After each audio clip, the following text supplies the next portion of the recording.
आज का टॉपिक जो हम लोग का है वो है डीटीओ। वेब एपीआई हम लोग पढ़े। तो वेब एपीआई में एक डीटीओ का कॉन्सेप्ट होता है और डीटीओ का कॉन्सेप्ट सेम है जो वेब एप्लीकेशन के अंदर तुम्हारा व्यू मॉडल का होता है। कि अगर जो आपका डेटा, जैसे मान लो कि हम लोग वेब एप्लीकेशन बनाते थे तो वहां पे डेटा ट्रांसफर किसके बीच में होता था? कंट्रोलर से व्यू, व्यू से कंट्रोलर।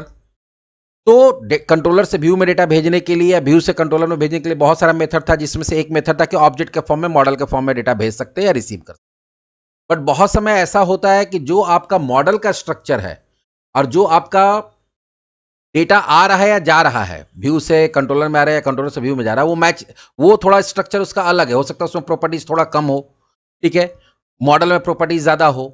तो जब आपका स्ट्रक्चर मैच नहीं करता है कि जो डेटा कंट्रोलर व्यू के बीच में एक्सचेंज हो रहा है वो मॉडल के स्ट्रक्चर से अगर क्या होता है, मैच नहीं करता है, तो वहां पर हम लोग क्या बनाते थे? व्यू मॉडल बनाते थे। सेम कॉन्सेप्ट यहां पे भी होता है कि अगर मान लो कि तुम्हारा कोई एपीआई के लिए, एपीआई के पास गेट रिक्वेस्ट आ रहा है, तो गेट रिक्वेस्ट अभी हम लोग क्या देखें कि या तो तुम्हारा लिस्ट ऑफ ऑब्जेक्ट्स भेज देगा, लिस्ट ऑफ मॉडल भेज देगा, या फिर सिंगल मॉडल भेजेगा। अगर कोई हम लोग डेटा आईडी भेज के अगर हम लोग वहां से रिट्रीव कर रहे हैं तो, लेकिन जा क्या रहा है? डायरेक्ट मॉडल चला जा रहा है। मॉडल के पास तो बहुत सारा प्रॉपर्टी हो सकता है।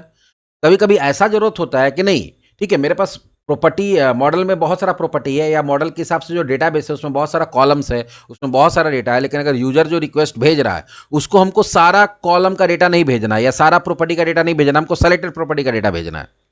ठीक है, जैसे मान लो कि एक एग्जांपल लेते हैं कि कोई यूजर टेबल है, यूजर टेबल को कोई डिटेल आपको भेजना है, तो यूजर टेबल में तो बहुत सारा कॉलम होता है, तुम देखे होगे। अब यूजर का सारा डेटा देंगे तो यूजर को, उसको अगर मान लो कि एक तो सिक्योरिटी पर्पस हम पासवर्ड नहीं देना चाहते हैं, बाकी इन्फॉर्मेशन नहीं देना चाहते, हम चाहते हैं कि सिर्फ उसका आईडी चला जाए, सिर्फ उसका ईमेल चला जाए, सिर्फ उसका फोन चला जाए, बाकी इन्फॉर्मेशन ना जाए। तो उस केस में आप यूज करते हैं डीटीओ का। या फिर अगर वहां से डेटा जो आ रहा है, तो आप नहीं चाहते कि मॉडल में बहुत सारा कुछ है, आप नहीं चाहते कि मॉडल में बहुत सारा प्रॉपर्टी, तो सबका डेटा वहां से क्लाइंट हमको भेजे। कुछ डेटा हो सकता है कि यहीं पे कुछ कैलकुलेशन होकर बन रहा है या कुछ प्रोसेस होकर डेटा बन रहा है, वहां से यूजर से या जो क्लाइंट एप्लीकेशन उससे कुछ लिमिटेड डेटा ले लिए और बाकी सारा डेटा यहीं पे जनरेट करके हम कहां डाल दिए? डेटाबेस में डाल दिए। तो डेटा एपीआई से भेजने के लिए या डेटा एपीआई में रिसीव करने के लिए, अगर आप जो मॉडल का यूज कर रहे हैं उस मॉडल का स्ट्रक्चर अगर आपका डेटाबेस का स्ट्रक्चर से मैच नहीं कर रहा है, जिस फॉर्मेट में भेजना है, तो वहां पर हम लोग किसका यूज करते हैं? डीटीओ का यूज करते हैं। तो एक छोटा सा एपीआई बना के सिर्फ इसको समझाने के लिए बताएंगे कि कैसे काम होगा। तो इसके लिए हम लोग क्या करते हैं, एक एप्लीकेशन बनाते हैं और उस एप्लीकेशन के अंदर हम लोग डीटीओ का यूज करते हैं। तो मेन मोटिव यही है डीटीओ का, अगर आपका मॉडल का स्ट्रक्चर उस स्ट्रक्चर से मैच नहीं कर रहा है रिक्वायरमेंट के हिसाब से, कि मॉडल का स्ट्रक्चर कुछ और है और डेटा कुछ और भेजना है, मतलब उसमें से लिमिटेड डेटा भेजना है, डेटा सेलेक्ट करके, मतलब नंबर ऑफ प्रॉपर्टीज जितना मॉडल के अंदर है उतना नहीं भेजना है, आपको लिमिटेड डेटा भेजना है, तो उसके लिए किसका यूज होता है? डीटीओ। डीटीओ बहुत ज्यादा यूज होता है क्योंकि हर ऑर्गेनाइजेशन अगर कोई थर्ड पार्टी डेटा के साथ, थर्ड पार्टी एप्लीकेशन के साथ डेटा शेयर कर रहा है, तो कभी भी कोई भी ऑर्गेनाइजेशन अपना कंप्लीट डेटा नहीं देगा। वो आपको हमेशा लिमिटेड या सेलेक्टिव डेटा ही देगा, चाहे वो रो को फिल्टर करके दे रहा है या वो कॉलम को फिल्टर करके दे। चलो यहां पे हम लोग एप्लीकेशन बनाते हैं, टीओ डेमो।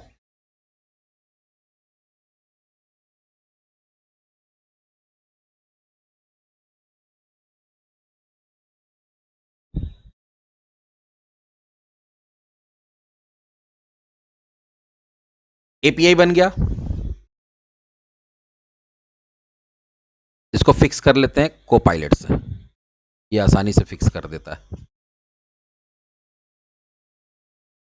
ये नया प्रॉब्लम आ गया है, कोई दिक्कत नहीं, उसका कोपायलट अपना सुधारते रहे।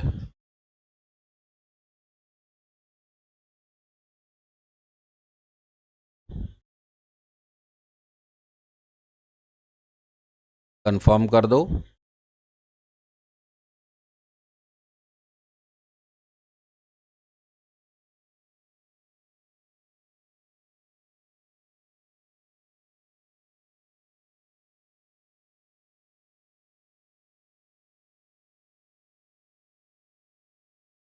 Community, community.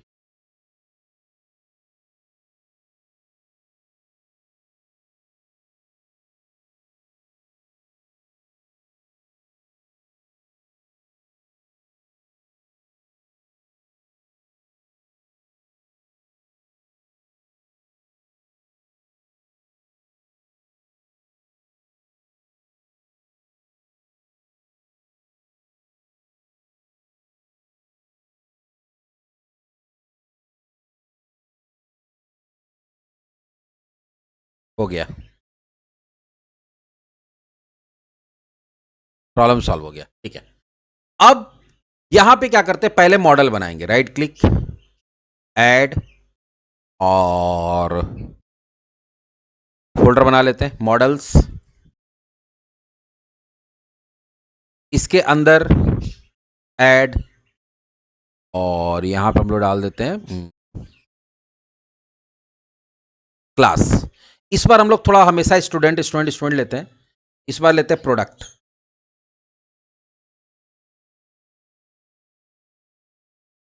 इसमें पहला हो जाएगा ID,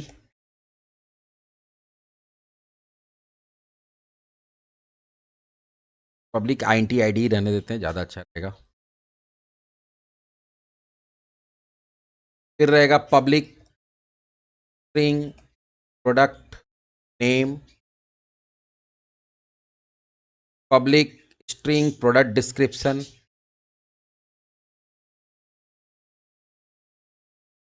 category,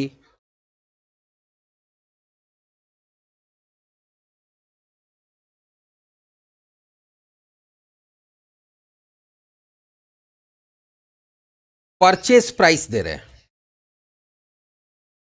public float sale price,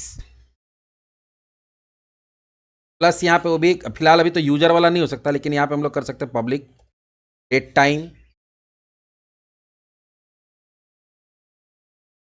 created on,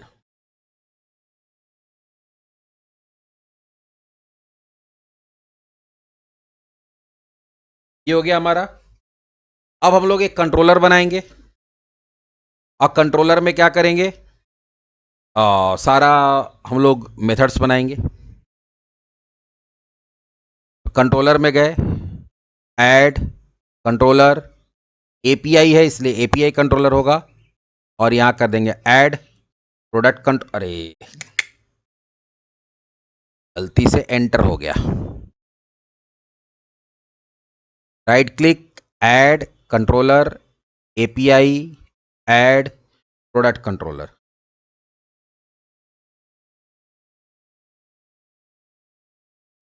पहले अभी हम लोग गेट नहीं कर रहे हैं, पहले हम लोग पुट बना देते, पोस्ट बना देते हैं, पब्लिक। अच्छा, इसमें तो हम लोग को अभी ये भी बनाना होगा ना, अभी तो बहुत सारा कुछ करना पड़ेगा, डेटाबेस के साथ काम करना है, तो पहले तो न्यूगेट पैकेज को इंस्टॉल करना पड़ेगा।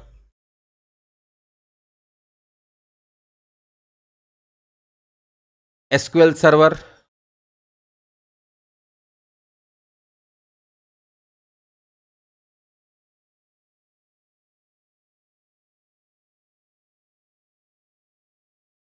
टूल्स,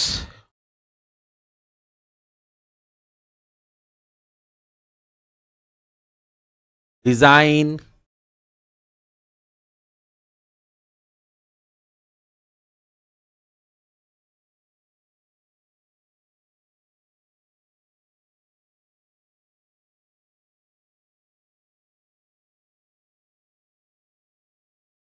स्वैगर,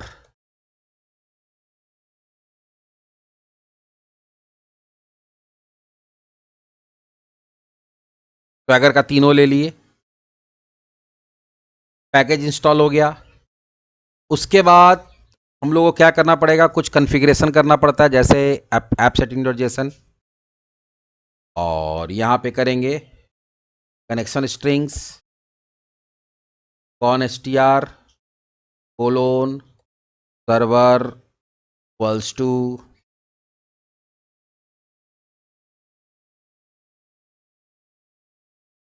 डेटाबेस, कुछ भी देते हैं, डीटीओ डेमो डीबी, ट्रस्टेड,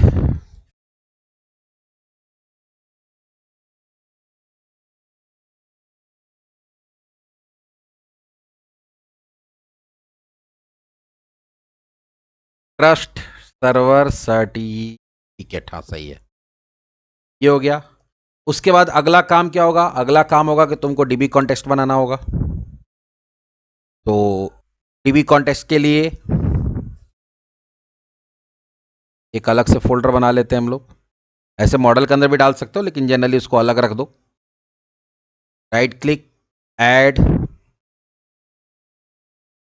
और यहाँ क्लास ले लेंगे application db context dot cs। ये इनहेरिट करेगा db context को,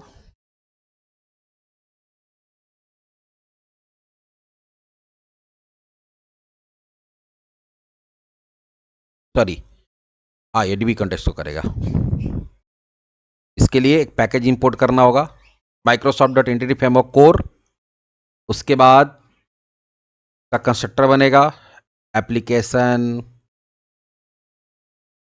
db context, और यहाँ पे हो जाएगा db context options का ऑप्शंस कोलोन बेस, और एक मॉडल का तुम क्या बनाओगे, अपना db सेट बनाओगे। ये हो जाएगा तुम्हारा प्रोडक्ट का प्रोडक्ट्स और गेट सेट।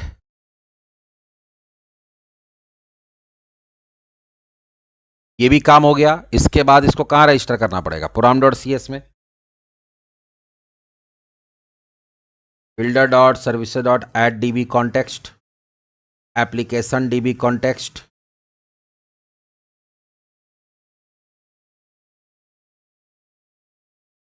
और इसके अंदर हो जाएगा builder dot sorry X arrow X dot use SQL server builder dot configuration dot get connection string con str। ये बेसिक सेटअप यहाँ पे हो गया, क्योंकि स्वैगर यूज कर रहे हैं हम लोग। एक काम और करना पड़ेगा, builder dot services dot add swagger gen, और नीचे में मिडिलवेयर ऐड करना पड़ेगा, app dot use swagger, app dot use swagger UI. ये बेसिक कॉन्फ़िगरेशन हम लोग का हो गया। अब हम लोग चलते हैं प्रोडक्ट कंट्रोलर के अंदर, और आप क्या चाहते हैं कि वहां से आपको क्या क्या आएगा। वहां से आना चाहिए आपको सारा चीज नहीं आएगा, क्योंकि उसमें देखो ये जो हम लोग दिए हुए हैं एक प्रॉपर्टी क्रिएटेड ऑन जो है, बाकी ठीक है हम फॉर्म से ले सकते हैं। इसको फिलहाल यहां पे हम लोग बनाते हैं नलेबल। क्रिएटेड ऑन जो है, ये तुम्हारा क्या होगा, ये सब डेटा आएगा यूजर से, ये नहीं आएगा, ये यूजर को डालने का जरूरत नहीं है। तो आप क्या कर सकते हैं, इसके लिए आप बना सकते हैं एक तो बोल सकते हैं हम लोग यहां पे बना सकते हैं एक डीटीओ। डीटीओ में क्या बोलेंगे, भाई ये हमको इतना ही डेटा चाहिए, आईडी हमको नहीं चाहिए, आपको आईडी भेजने का जरूरत नहीं है, और आपको क्या नहीं भेजने का जरूरत है, क्रिएटेड ऑन भेजने का जरूरत नहीं, आपको इतना ही। तो इसका मतलब क्या हो गया कि यूजर से डेटा आपको पूरे सारे प्रॉपर्टी के लिए नहीं चाहिए, सेलेक्टेड प्रॉपर्टी के लिए चाहिए। तो आप यहां पे क्या करेंगे, हम लोग एक बनाते हैं मॉडल के अंदर जाते हैं, या अलग से डीटीओ नाम का फोल्डर बना सकते हो, right click add folder DTO,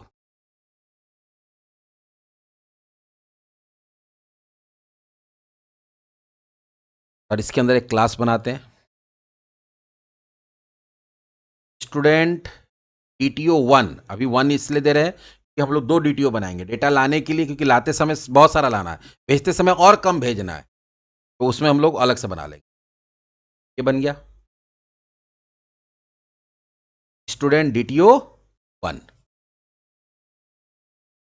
अब आते हैं यहां पे प्रोडक्ट कंट्रोलर में, और यहां बनाते हैं पब्लिक टास्क एक्शन रिजल्ट, और ये हो जाएगा पोस्ट। एसिंग यहां देना होगा, हाँ वो करेंगे यहां पे, अभी करेंगे करेंगे करेंगे, अभी हम ये बना रहे हैं जब हम लोग इस पे आएंगे तब स्टूडेंट डीटीओ। अब देखो यहाँ पे हम क्या चाह रहे हैं कि डेटा जो आएगा किसके थ्रू आएगा, स्टूडेंट डीटीओ के थ्रू आएगा, स्टूडेंट के थ्रू नहीं आएगा। मतलब स्टूडेंट डीटीओ में जितना प्रॉपर्टी हमको उतना ही डेटा चाहिए। ठीक है, ये बना लिए। अब क्योंकि यहाँ पे डीबी कॉन्टेक्स्ट का जरूरत पड़ेगा तो आपको डीबी कॉन्टेक्स्ट क्या करना पड़ेगा, डीबी कॉन्टेक्स्ट को तुमको यहाँ गेट एक यहाँ पे एचटीटीपी पोस्ट भी लिखा,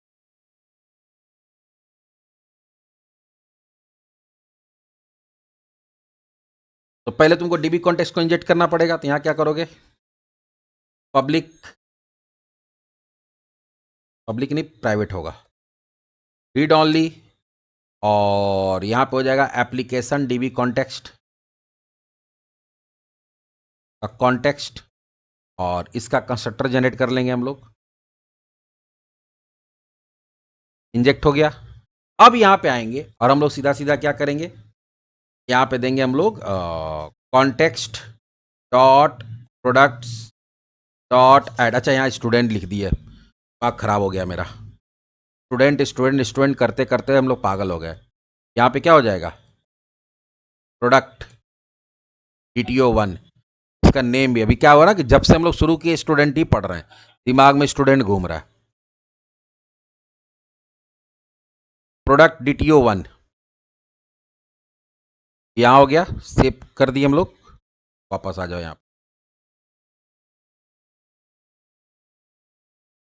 यहाँ पे हो जाएगा प्रोडक्ट DTO1, और यहाँ हो जाएगा प्रोडक्ट।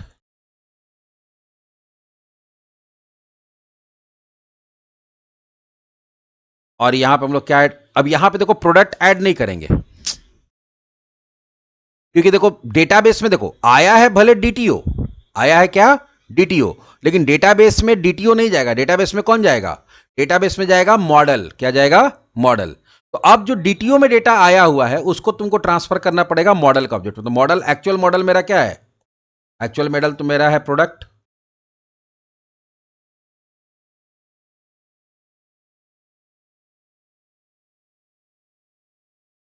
प्रोडक्ट। यार लोकल वाला क्यों ले रहा है,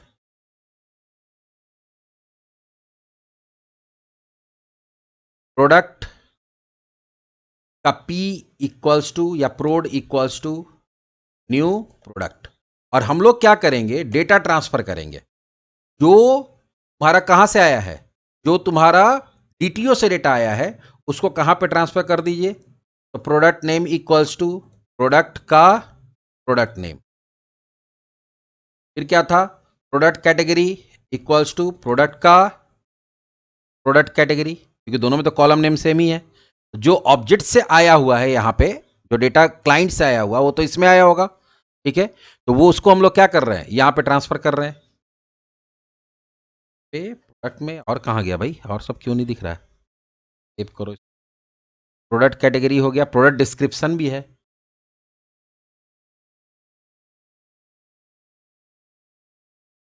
product description equals to product dot product description. फिर purchase price equals to product dot purchase price, और sale price equals to product dot sale price. और एक चीज हम लोग क्या करेंगे, यहाँ पे हम लोग को एक और भी चीज है, क्रिएटेड ऑन, जो कि मेरा आया नहीं है वहां से। हम लोग यहां सीधा क्या करेंगे, डायरेक्ट डाल देंगे डेट टाइम डॉट नाउ। मतलब जब ये ऑब्जेक्ट बन रहा है उस समय का, उस पॉइंट ऑफ टाइम में जो डेट और टाइम है वो ऑटोमेटिक चला गया यहाँ पे। ये हम यूजर से लेना नहीं चाहते थे। ठीक है, आईडी हम यूजर से लेना नहीं चाहते थे, इसलिए जितना हमको यहाँ पे डालना था प्रोडक्ट में डाल दिए। अब इस प्रोडक्ट को, जो ये वाला प्रोडक्ट है, ये वाला प्रोडक्ट नहीं, ये वाला जो प्रोडक्ट है, जो मॉडल है, इसको हम लोग कहाँ डालेंगे, डीबी कॉन्टेक्स्ट में। यहां हो जाएगा context dot products dot add, और यहां क्या चला जाएगा, प्रोड चला गया। उसके बाद where result equals to await, save changes कर दिए। इफ रिजल्ट डॉट, ही नहीं है, यहां सीधा लिखेंगे रिटर्न, तो यहां से स्टेटस आ जाएगा कि भाई ओके हो गया। अब चलो कुछ प्रोडक्ट का इंफॉर्मेशन, अच्छा अभी तो काम भी नहीं होगा, अभी हम लोग माइग्रेशन कहाँ बनाए, रन कहाँ कराएं। अभी हम लोग क्या करेंगे, माइग्रेशन बना के रन कराएंगे ताकि डेटाबेस सेटअप हो जाए। According to model add migration, और यहाँ पे हम लोग डाल देंगे इनिशियल।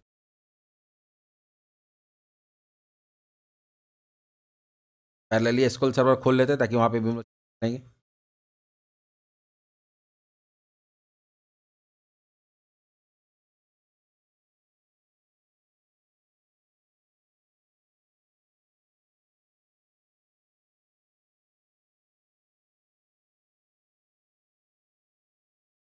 हो गया। अब यहाँ क्या करेंगे, update database.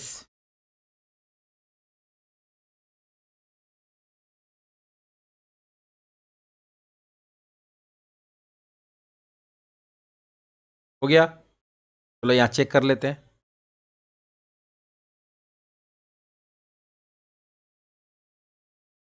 DTO demo dB गया, टेबल्स प्रोडक्ट बन गया। इसमें देखते हैं डेटा है कि नहीं है। कोई डेटा नहीं होगा, लेकिन टेबल बना हुआ है। ठीक है, अब इसको हम लोग चेक करेंगे एपीआई को, फिलहाल जितना बना हो उतना, और डेटा कुछ इंसर्ट करेंगे।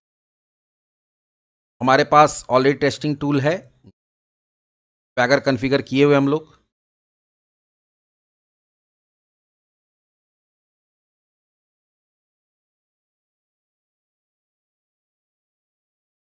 रन कराओ। अच्छा, HTTPS किए ब्राउजर खुला नहीं, हम इसके लिए क्या बताए थे, हम लोग चले जाएंगे कहाँ पे, प्रॉपर्टीज के अंदर, लॉन्च सेटिंग के अंदर, और यहां पे देखोगे HTTP है और HTTPS है, ये दोनों में एक एट्रीब्यूट नहीं है। अच्छा, एक एट्रीब्यूट है, लेकिन यहां क्या लिखा हुआ है कि लॉन्च ब्राउजर फॉल्स है। फिलहाल अब इसको क्या कर देंगे, ट्रू। HTTPS प्रोटोकॉल वाला अगर हम लोग रन कराते हैं ना, यहां करा रहे हैं, तो क्या होगा, ब्राउजर रन हो जाएगा, ब्राउजर मतलब ओपन हो जाएगा।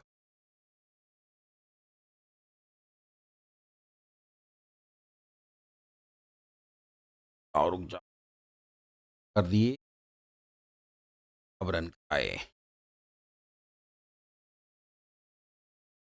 पता। उसके बाद यहां क्या डालेंगे हम लोग,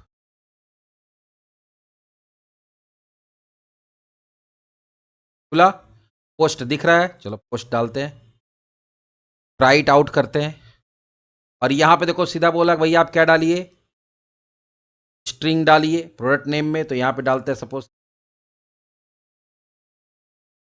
डिस्क्रिप्शन,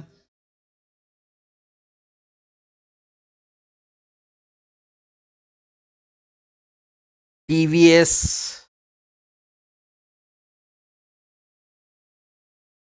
मैकेनिकल कीबोर्ड, कैटेगरी। अच्छा, यहां पे हम लोग टीवीएस कीबोर्ड,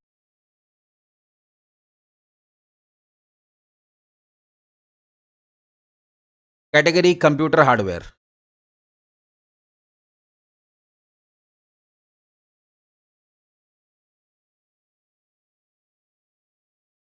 परचेस प्राइस 850 और सेल प्राइस 1050, एग्जीक्यूट। सब कुछ ओके हो गया। डेटाबेस में देखते हैं डेटा आया कि नहीं आया, ये सब आया। लेकिन देखो एक डेटा हम लोग नहीं डाले थे वहां से, फिर भी वो डेटा यहां आया ना, क्रिएटेड ऑन। इसी तरह से अगर ये लॉगिन हुआ रहता, तो हम लोग यूजर का नेम निकाल के उसको भी डाल देते। लेकिन अभी देखो मेरा काम कर रहा है यहाँ पे, क्रिएटेड ऑन। इस तरह से और कुछ डेटा डाल देते हैं वहां पे, ताकि जब डेटा हम लोग भेजे तो समझ में आ जाए। टेल माउस,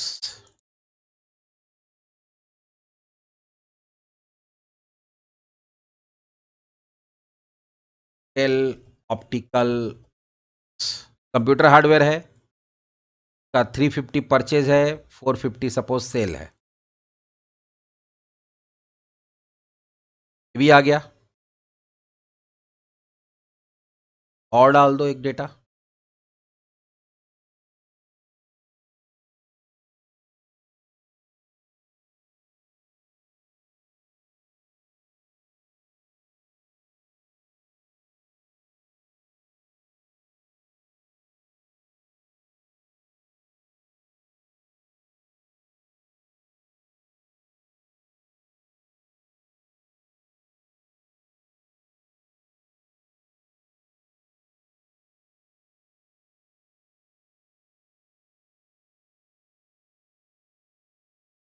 5350 5650 परफेक्टली काम कर रहा है। आ गया। अब इसका गेट बनाएंगे हम। और अब यहां पे एक तो देखो डीटीओ में क्या हुआ, यूजर को कुछ ही डेटा भेजना पड़ा, दो डेटा ये अपने आप, एक तो आईडी अपने आप जनरेट हो गया होगा वहां पे, प्लस क्रिएटेड ऑन कौन किया, ये एपीआई खुद से डाला। एक तो यहां डीटीओ यूज हुआ कि भाई जो मेरा टेबल का स्ट्रक्चर है, जो मेरा मेन मॉडल का स्ट्रक्चर है, उसके हिसाब से डेटा नहीं आ रहा है, हम डेटा कम ही मांग रहे हैं, बाकी डेटा ये खुद एपीआई खुद से प्रिपेयर करके डाल दे रहा है। तो जहां पे मिसमैच हुआ, इसमें जो तुम्हारा डेटा आ रहा है और जो डेटा स्टोर हो रहा है उसमें अगर उसका स्ट्रक्चर मिसमैच है, तो वहां पे हम लोग किसका यूज किए, डीटीओ का। ठीक है, डीटीओ के थ्रू डेटा ले लिए और फिर, लेकिन डेटाबेस के साथ जब काम होगा तो किसके साथ होगा, ओरिजिनल के साथ काम होगा, तो ओरिजिनल पे चला गया। अब इसी के साथ हम लोग गेट बनाते हैं, HTTP get public async task action result. लेकिन ये एक्शन रिजल्ट में क्या हो जाएगा, लिस्ट ऑफ प्रोडक्ट डीटीओ। अच्छा, इसके लिए हम अलग डेटा भेजने के लिए अलग डीटीओ बना रहे हैं, क्योंकि देखो वहां से आया जब डेटा तो हम सेल प्राइस भी लिए, sorry purchase price sale price दोनों लिए। लेकिन इस बार जब भेजेंगे हम, तो भेजते समय हम क्या करेंगे कि हम लोग सिर्फ भेजेंगे प्रोडक्ट नेम, डिस्क्रिप्शन, कैटेगरी और सेल प्राइस। इस बार आईडी नहीं भेजेंगे हम, अगर मन है तो आईडी भी नहीं भेज सकते या आईडी भेज भी सकते हैं।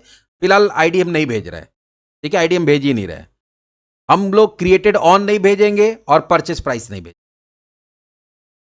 चलो, तो उसके अकॉर्डिंग हम लोग नया डीटीओ बना लेते हैं। तो जितना चाहे उतना डीटीओ बना सकते हैं, एक ही मॉडल का बहुत सारा डीटीओ बन सकता है अलग अलग पर्पस के लिए।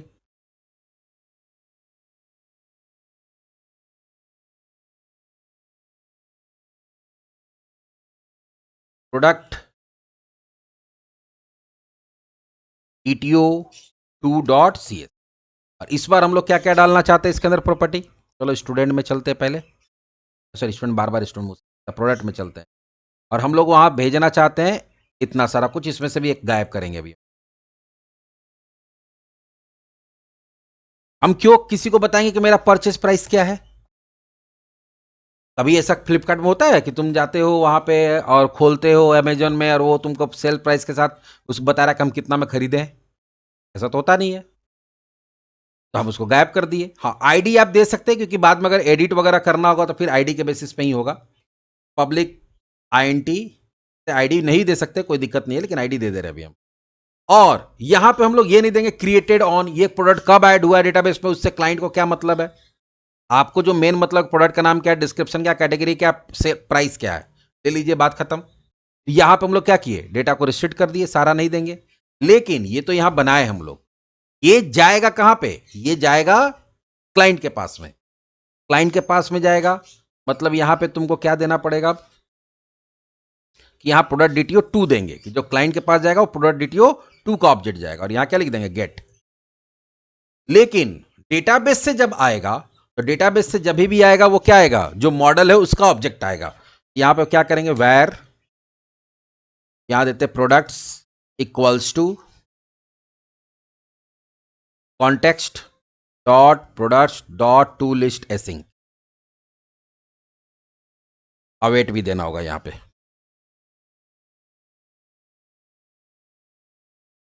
तो मेरे पास जो डेटा आएगा वो ये किसका ऑब्जेक्ट बनेगा, ये ऑब्जेक्ट बनेगा तुम्हारा प्रोडक्ट मॉडल का ही, लिस्ट ऑफ प्रोडक्ट बनेगा। लेकिन हमको भेजना क्या है, लिस्ट ऑफ प्रोडक्ट डीटीओ भेजना है। तो अब आपको क्या करना पड़ेगा, जैसे वहां से डेटा जब आया मेरे पास डीटीओ में, तो डेटाबेस में भेजने के लिए उसको प्रोडक्ट में हम लोग क्या किए, ट्रांसफर किए। अब डेटा अगर आपका प्रोडक्ट में आ रहा है, तो अब उसको ट्रांसफर किस में करना पड़ेगा, डीटीओ में करना पड़ेगा, लिस्ट ऑफ डीटीओ में। आप क्या करेंगे, यहां पे एक लिस्ट ऑफ डीटीओ बनाएंगे, लिस्ट, और यहां करेंगे प्रोडक्ट डीटीओ 2 का, यहां एलएसटी ही बना देते हैं, equal to new list product DTO. उसके बाद हम लोग क्या करेंगे यहाँ पे, क्योंकि रिटर्न तो यही होना है, एलएसटी होगा, लेकिन इसके अंदर डेटा डालना होगा कहाँ से निकाल के, प्रोडक्ट से। वो तो लिस्ट है, तो अब एक एक करके निकाल के इसके अंदर ऐड करना होगा। तो क्या करेंगे, 4 वेर एल इन प्रोडक्ट्स, और var L in products. Products में क्या होगा, पहला प्रोडक्ट का डिटेल एल में आएगा, फिर दूसरे में आएगा, फिर तीसरे में आएगा। और यहां पर हम लोग क्या करेंगे, हर बार प्रोडक्ट डीटीओ 2 का एक ऑब्जेक्ट बनेगा, सिंगल ऑब्जेक्ट का नाम है product equals to new product. और इसमें डेटा कहां से आ जाएगा, इसमें जो जो डेटा भेजना, तुमको डेटा क्या था इसमें, पहला था आईडी, यहां पे कॉलन नहीं, सेमी कॉलन यहां होगा, आईडी इक्वल्स टू एल का आईडी, जो पहला प्रोडक्ट्स में से जो निकल के एल में आया है उसका आईडी चला गया किसमें, प्रोडक्ट डीटीओ 2 के ऑब्जेक्ट में। दूसरा क्या था, प्रोडक्ट कॉमा प्रोडक्ट नेम में क्या होगा, एल डॉट प्रोडक्ट नेम, फिर क्या था प्रोडक्ट डिस्क्रिप्शन,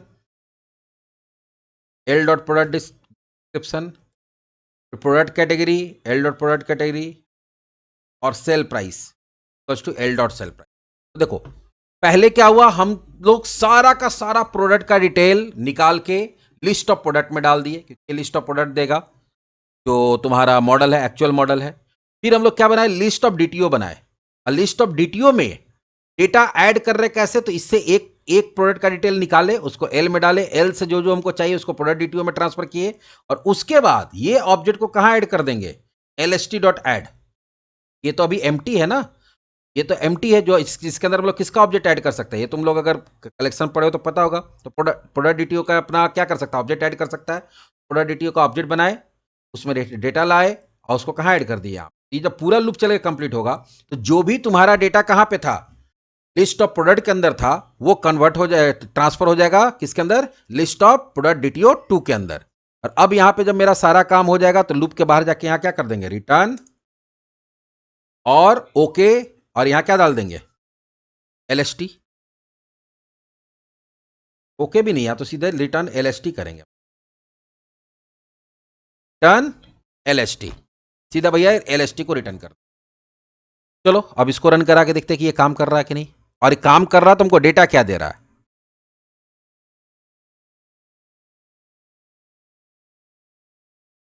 ये लिखोगे तो सिर्फ स्टेटस भेजेगा ना। गेट में गए, राइट आउट, एग्जीक्यूट, देखो अब जो क्लाइंट के पास जाएगा वो आईडी जा रहा, प्रोडक्ट नेम जा रहा, डिस्क्रिप्शन जा रहा, कैटेगरी जा रहा, सेल प्राइस जा रहा। क्लाइंट को कभी भी ये गया क्या नाम है, क्लाइंट के पास परचेस प्राइस गया नहीं, क्रिएटेड ऑन गया नहीं गया, तो मेरे डेटाबेस में तो है, लेकिन हम उसको क्या किए, सेलेक्टेड डेटा भेजे, किसके through, with the help of DTO, data transfer object. भाई डेटा जो ट्रांसफर करना चाहते हैं उसके लिए अलग ऑब्जेक्ट है, मॉडल जो है वो मेरा अलग ऑब्जेक्ट है। डेटाबेस के साथ काम करना होगा तो हम मॉडल का यूज करेंगे, डेटा भेजने के लिए डेटाबेस में या डेटाबेस से लाने के लिए। लेकिन यूजर को जब भेजना होगा, ठीक है, या यूजर से लेना होगा, तो हम डीटीओ के थ्रू डेटा लेंगे, फिर उसको मॉडल में ट्रांसफर करके डेटाबेस में भेजेंगे। और अगर मान लो यूजर को वापस भेजना है डेटा, तो आप मॉडल के थ्रू डेटा लेंगे और फिर उसको डीटीओ में डालेंगे, और यूजर को किसको भेजेंगे, डीटीओ को। यहां पे मेरे पास क्या हो गया, मेरे पास ये हाथ में पावर आ गया कि हम उसको क्या भेजना चाहते हैं और क्या नहीं भेजना चाहते हैं। पूरा पूरा हम टेबल क्यों उठा के देंगे अगर उसको जरूरत नहीं है, उसको जितना का जरूरत है उतना ही देंगे, बाकी इंफॉर्मेशन हम लोग नहीं देंगे। अब मान लो किसी के अंदर आता है क्रिएटेड बाई, तो उसके बाद क्रिएटेड ऑन है, अपडेटेड बाई अपडेटेड ऑन है, तो ये हम अपने सिक्योरिटी के लिए रखे हैं। अगर कोई डेटा इंसर्ट कर रहा है, तो अगर कल के मान लो कि पता चल रहा है कि आगे से मान लो कि तुम बैंक में कोई काम कर रहा है, और वो क्या किया कि बिना मैनेजर को बताए कोई मान लो किसी के साथ सेटिंग कर लिया, और वो क्या किया, किसी को लोन इशू कर दिया, तो लोन इशू करे तो लोन का रिकॉर्ड ऐड होगा ना भाई टेबल के अंदर। तो बाद में पता चला करे ये लोन इशू हुआ कौन किया, तो वहां जाके देख सकता है, क्रिएटेड बाई में वहां यूजर नेम होगा कि किसके लॉगिन से ये ऐड हुआ, रिकॉर्ड पता चल जाएगा, कब हुआ वो भी पता चल जाएगा क्रिएटेड ऑन में। उसी तरह से अगर मान लो कोई किसी का रिकॉर्ड चेंज कर दिया अनऑथराइज तरीका से, तो अगर कभी बाद में ऑडिट होता है, कभी होता है, तो पता चल जाएगा, वहां पे जाकर कॉलम में देखेंगे, जैसे यहाँ पे है ना, अभी यहाँ जाकर देख सकते हो ना, ये रिकॉर्ड कब ऐड हुआ है। तो लगा अच्छा ये तो 24 तारीख को ऐड हुआ था, कब ऐड हुआ था, तो रात को 9 बजे हुआ था, निकालो सीसीटीवी उसमें ऑफिस में कौन कौन था, ठीक है। और अगर क्रिएटेड ऑन है, अगर मान लो क्रिएटेड बाई भी है, तो वहां तो खैर ऐसे ही पता चल जाएगा किसके लॉगिन से हुआ है। ठीक है, किसके लॉगिन से वो पता चल जाएगा। तो सब कुछ यहाँ से एक तरह से सिक्योरिटी के लिए यूज कर सकते हैं। लेकिन हम अगर किसी को डेटा दे रहे हैं तो उसको हम ये डेटा क्यों देंगे कि कौन बनाया है, अगर सब कुछ सही चल रहा तो कब बना है, अपडेट कौन किया है, कब अपडेट हुआ, उससे उसको क्या लेना देना है। तो बहुत सारा, प्लस परचेज प्राइस क्या है, हम क्यों किसी को बताएंगे कि मेरा परचेज प्राइस क्या, जाते दुकान में कभी वो बताता है कि मेरा परचेज प्राइस क्या है, वो तो सीधा बोलता भैया आपको इतना देना पड़ेगा। वो रोते रहेगा, नहीं भैया एको पैसा नहीं बच रहा भैया, कैसे बोले भैया, आप हैं आपको दे दे रहे हैं। लेकिन ऐसा कोई बिजनेसमैन नहीं है जो बिना पैसा बचे अपना काम करेगा, वो समाज सेवा करने के लिए थोड़ी बैठा हुआ है। तो यहाँ पे डीटीओ का मेन यूज यही है कि अगर आप वेब एपीआई बना रहे हैं और वेब एपीआई के अंदर ऐसा कोई सिचुएशन आ रहा है जहां पे आपका जो डेटा आना है या जाना है वो मॉडल के स्ट्रक्चर से मैच नहीं कर रहा है, या तो ज्यादा डेटा आ रहा है डेटाबेस में कम जाएगा, नहीं ज्यादा डेटा आ रहा है डेटाबेस में कम जाना है, या फिर कम डेटा आ रहा है डेटाबेस में ज्यादा डेटा जाना है, या फिर अगर यूजर को भेज रहे हैं तो डेटाबेस में जितना डेटा है उससे आपको कम डेटा भेजना है, किसको, उससे आपको कम डेटा भेजना है। हाँ, तो हम लोग यूजर के पास, तो हम लोग क्या करते हैं, हम लोग यूज करते हैं डीटीओ। डीटीओ कुछ नहीं है, जस्ट एक व्यू मॉडल जो वहां पे यूज होता था, कहां पे, हमारा एप्लीकेशन के अंदर।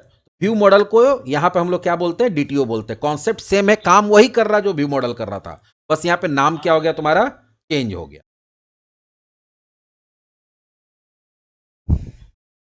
इसी तरह से तुम आईडी वाला भी बना सकते हो, गेट वाला, आईडी का गेट वाला बना दो, HTTP get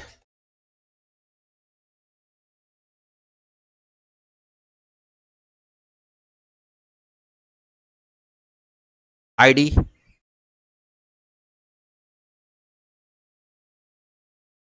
public, async, task, I action result, और यहां पे हम लोग दे देंगे गेट, और ये क्या लेके आएगा, INT आईडी, आई कैपिटल कर दो क्योंकि प्रॉपर्टी का नाम आई है, यहां पे भी फिर आई कैपिटल हो जाएगा। फिर हम लोग यहां पे क्या करेंगे, सबसे पहले आईडी के बेस पे डेटा निकाल लेंगे, var product equals to await context dot products dot first और डिफॉल्ट एसिंक, और यहां हो जाएगा एक्स एरो एक्स का आईडी इक्वल्स टू आईडी आ गया। लेकिन यूजर को हमको पूरा प्रोडक्ट नहीं भेजना है, हमको क्या भेजना है, प्रोडक्ट डीटीओ भेजना है। तो यहां क्या करेंगे, प्रोडक्ट डीटीओ 2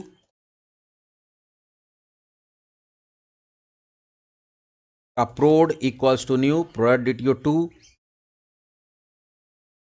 और जो प्रोडक्ट में डेटा उसको यहां ट्रांसफर करेंगे, जो जो भेजना है। तो हमको क्या भेजना है, को भेजना ID, ID equals to product dot ID,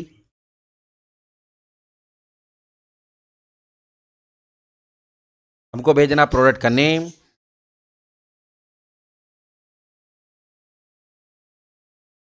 product dot name,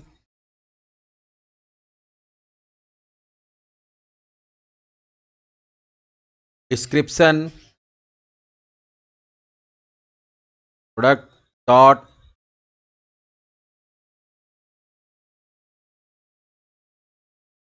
category,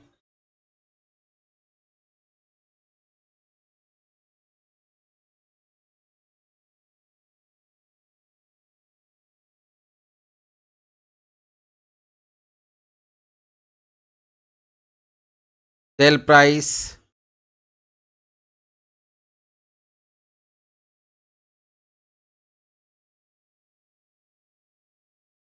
और बाहर निकल के हम किसको भेज देंगे, प्रोडक्ट को ना भेज के प्रोड को भेज देंगे।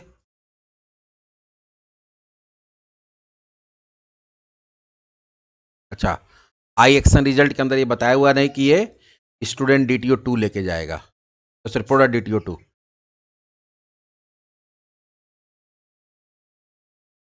आई एक्शन रिजल्ट की जगह डेटा जब जाता था एक्शन रिजल्ट। लेकिन यहाँ एरर क्यों आ रहा भाई, यहाँ पे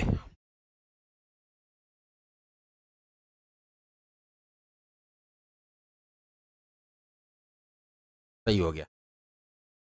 रिफ्रेश करते हैं इसको, हॉट रीलोड आ गया। देखो ये भी आईडी वाला भी आ गया। आईडी में गए, राइट आउट, यहां हमसे आईडी मांगेगा।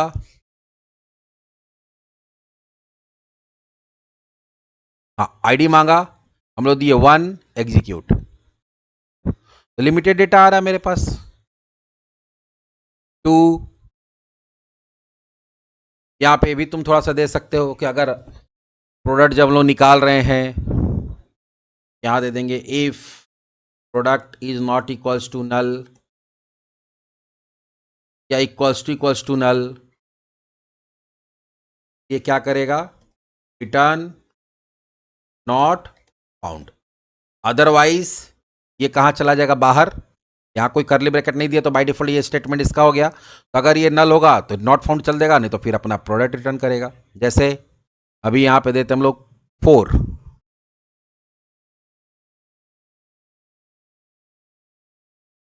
एग्जीक्यूट। यहां क्या आ गया देखो, नॉट फाउंड आया 404। ये अगर आप एपीआई बना रहे हैं तो बहुत समय पूछ दिया जाता है कि what is the need of DTO. तो आपको क्या बताना है कि when the structure of model is not match with the transfer data we use DTO. जो भी ट्रांसफर डेटा हो रहा है उससे अगर आपका स्ट्रक्चर मैच नहीं हो रहा है, ठीक है, तो हम लोग किसका यूज करते हैं, डीटीओ का। DTO is use to provide और गेट लिमिटेड डेटा, और या फिर बोल सकते हैं limited data with limited property from और टू यूजर। बात सिंपल सा कॉन्सेप्ट है, एक लाइन का कॉन्सेप्ट हो गया कि भैया जब हमारा डेटा का जो है वो लिमिटेड हमको प्रॉपर्टी भेजना है या रिट्रीव करना है जो कि मॉडल के हिसाब से नहीं है, तो आप हम लोग डीटीओ यूज़ कर लेंगे, जो कि व्यू वहाँ पे हम लोग व्यू मॉडल की तरह यूज़ करते थे एप्लीकेशन में, यहाँ पे डीटीओ के फॉर्म में यूज़ कर लेंगे। बाकी सारा काम जो जहाँ पे जैसा जरूरत है वैसा कर लेंगे।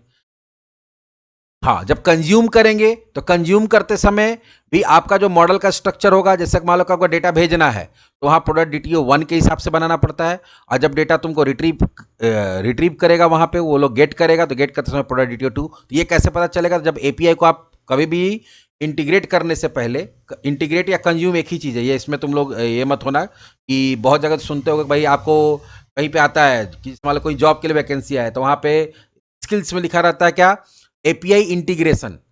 एपीआई इंटीग्रेशन का मतलब क्या हो गया कि आपको एपीआई को अपने प्रोग्राम के अंदर इंटीग्रेट करने आना चाहिए, मतलब आपको उसको कंज्यूम करने आना चाहिए। कंज्यूम करने का मतलब क्या हो गया, भाई कैसे एपीआई को हिट करते हैं। तो मान लो अगर तुम ASP.NET यूज करो तो आपको HTTP क्लाइंट के थ्रू हिट करेंगे, उसमें फिर उसको कैसे जेसन में कन्वर्ट करते हैं वो आपको आना चाहिए। जेसन से फिर अगर मान लो कि सीरियलाइज या डिसीरियलाइज करने आना चाहिए। तो अगर ये सब आपको आता है तो आप इसका मतलब कि आपको कोई भी एपीआई को आप क्या कर सकते हैं, कंज्यूम कर सकते हैं। अगर आपको एपीआई हिट करने आ रहा है, चाहे वो हमारा ASP.NET के थ्रू हिट करने आ रहा है, चाहे जावास्क्रिप्ट या जो भी लैंग्वेज तुम जानते हो। दूसरा कि तुमको जो डेटा अगर भेजना है तो डेटा भेजना है तो उसको सीरियलाइज करने आना चाहिए, और डेटा अगर रिसीव कर रहे हो तो उसको डीसीरियलाइज करने आना चाहिए। मतलब तुम्हारा डेटा भेजना है तो मॉडल से जेसन में कन्वर्ट करने आना चाहिए, और अगर तुमको डेटा रिट्रीव कर रहे हो, ठीक है, तो जेसन से फिर मॉडल में कन्वर्ट करने आना चाहिए। लेकिन मॉडल का स्ट्रक्चर क्या होगा, तो जब भी हम लोग एपीआई टेस्ट करते हैं यूज करने से पहले, जैसे टेस्ट करोगे, सॉरी टेस्ट करते समय वहां पे तुमको स्ट्रक्चर पता चल जाता है, उसी के अकॉर्डिंग हम लोग मॉडल बना लेते हैं। या फिर जो भी एपीआई यूज करते हैं उसका डॉक्यूमेंटेशन होता है, उस डॉक्यूमेंटेशन में जाके हम लोग देख सकते हैं। जैसे मान लो अभी हम लोग इसको करते हैं गेट, राइट आउट करेंगे तो देखो ये अपने आप बता दे रहा है कि भाई जो मेरा मॉडल होगा उसमें एक आईडी होना चाहिए integer, product name, description, category वो स्ट्रिंग, और फिर से प्राइस क्या होना चाहिए, इंटीजर। 0 का मतलब इंटीजर। तो आप एक मॉडल बना के इसको रिसीव कर सकते हैं, सिंपल बात है। या अगर डेटा भेज रहे हो तुम तो पोस्ट में चले जाओगे, पोस्ट में जाओगे तो भाई तो वहाँ पे तुमको क्या चाहिए, तो इतना सारा चीज़ चाहिए, इतना सारा कॉलम चाहिए, वहाँ पे आईडी नहीं चाहिए, ये सब चाहिए। 2 ठो इंटीजर वाला चाहिए, 3 ठो स्ट्रिंग वाला चाहिए। उसका नाम क्या होगा वो भी यहाँ पे दिया हुआ है, तो उस नेम से वहाँ पे बना लो। जैसे मान लो तुम एक होता ओपन वेदर एपीआई, यहाँ जब जाओगे तो देखो इसका डॉक्यूमेंटेशन होता है। वेदर एपीआईज में जाओगे, डॉक्यूमेंटेशन में चले जाओ। अब यहां बताया हुआ है कि भाई आप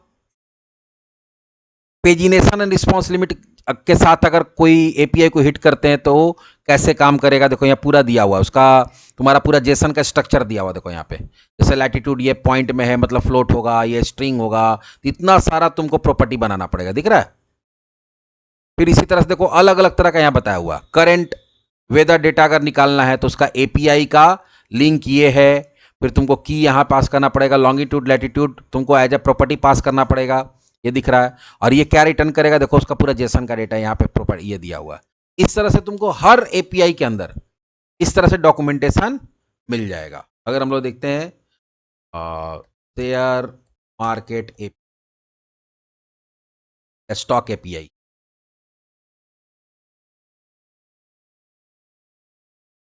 है ना, फ्री स्टॉक एपीआई, देखो है सबका। जब भी एपीआई मिलेगा आपको एपीआई का डॉक्यूमेंटेशन मिलेगा ही मिलेगा, ठीक है। अब यहां देखो सारा एपीआई का दिया हुआ है यहाँ पे। अब एग्जांपल फॉर यहाँ पे देखो, यहाँ पे जेसन का, जिसे इस पे हम क्लिक करते हैं कि क्या जेसन रिटर्न करे, देखो आ गए यहाँ पे पूरा का पूरा। देखो यहाँ पे जी, अब इसी के अकॉर्डिंग तुमको मॉडल बनाना पड़ेगा। अब मॉडल कैसे बनेगा, देखो यहाँ पे, तो ऐसा नहीं कि इतना लंबा बनेगा। यहाँ पे तुम अगर ध्यान से देखोगे तो क्या है, तुम्हारा एक मेटा डेटा, ठीक है, और एक क्या है, टाइम सीरीज है। टाइम सीरीज के अंदर देखो एक डेट है, फिर तुम्हारा क्या है, ये सब स्ट्रिंग है, 1 ओपन 2, ये सब देखो स्ट्रिंग है। इस तरह से कॉलम बनाना होगा। कॉलम बना, यहाँ पे 1 नहीं होगा, लेकिन यहाँ पे ओपन, हाई, लो, क्लोज, वॉल्यूम नाम से कॉलम बनेगा। कॉलम नहीं, प्रॉपर्टी बनेगा, और वो सारा स्ट्रिंग टाइप का होगा। ये हर चीज का, तो अगर आपको एपीआई इंटीग्रेट करना है तो एपीआई इंटीग्रेशन भी एक होता है। बहुत लोग क्या होता है कि एपीआई बनाता नहीं है, वो आपको सिर्फ वेबसाइट बनाना होता है और उसमें एपीआई को इंटीग्रेट करना होता है, तो वो भी कर सकते हो। एक बार हम नहीं होगा तो कल, कल नहीं, अब तो मंडे है ना, मंडे को हम लोग क्या करेंगे, एक वेदर एपीआई को इंटीग्रेट करेंगे, वो भी हम बता ही देंगे, कुछ भी हम अपने तरफ से छोड़ेंगे नहीं। इंटीग्रेट मान लो थर्ड पार्टी एपीआई कैसे इंटीग्रेट करते हैं वो भी हम बता देंगे। चलो आज इतना ही।